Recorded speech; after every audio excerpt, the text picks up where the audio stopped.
حضرت سفیان ثوری رحمۃ اللہ تعالی علیہ جوانی میں ہی آپ کی کمر دوہری ہو گئی تھی۔ پوچھنے والے پوچھا کرتے تھے حضرت جوانی میں ہی کمر دوہری ہو گئی، حکمت کیا ہے؟ آپ نہیں بتایا کرتے تھے۔ ایک نوجوان ان کا قرب خاص حاصل کر گیا، جب ان کا خاص مرید بن گیا تو اس نے عرض کی حضور آپ مجھے ہی بتا دیجئے، چلو ہم آپ کی اس بات سے عبرت حاصل کریں گے۔ تو حضرت سفیان ثوری فرمانے لگے دمشق کی جامعہ مسجد میں 50 سال تک درس حدیث دینے والا بندہ جب وہ اس دنیا سے گیا تھا تو اس کے پاس ایمان نہیں تھا۔ مجھے جب اس بات کی خبر ہوئی تو اسی وقت مجھ پہ خوف الہی اس قدر طاری ہوا کہ مجلس میں بیٹھے میری کمر ٹوٹ گئی، اور کمر جب ٹوٹی تو اس کے ٹک کی آواز پوری مجلس نے سنی، اور مجھ پہ خوف اس وجہ سے طاری ہوا کہ 50 سال کالا کالا کی صدائیں لگانے والا، کالا رسول اللہ کی صداؤں کو بلند کرنے والا، جب اس کا خاتمہ ایمان پہ نہیں ہوا تو سفیان ثوری تو کس بات کی مولی ہے؟ تیرے پاس کیا ہے؟ مجھ پہ خوف الہی اس قدر طاری ہوا کہ بھری مجلس میں میری اسی وقت کمر ٹوٹ گئی۔ اور صاحب بات مختصر یہیں پہ ختم ہوتی ہے کہ اپنے ایمان کی فکر کرو۔ ہمارے بڑوں میں یہی فکر تھی کہ وہ اپنے ایمان کی فکر کیا کرتے تھے۔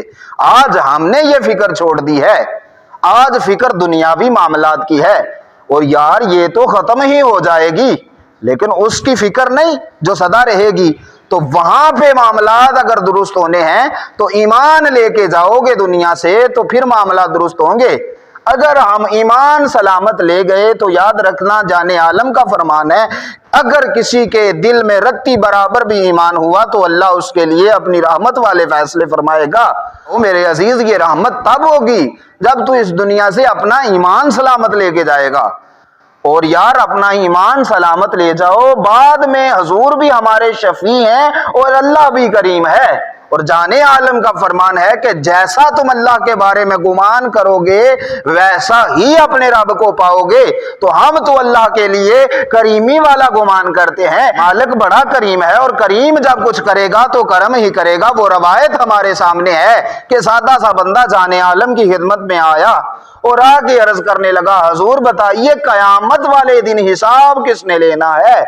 تو کریم فرمانے لگے قیامت والے دن حساب اللہ نے لینا ہے۔ تو اس نے آگے سے عرض کی حضور اگر قیامت والے دن اللہ نے حساب لینا ہے تو پھر خیر ہے۔ تو جانے عالم فرمانے لگے پھر خیر ہے اس کا کیا مطلب ہے؟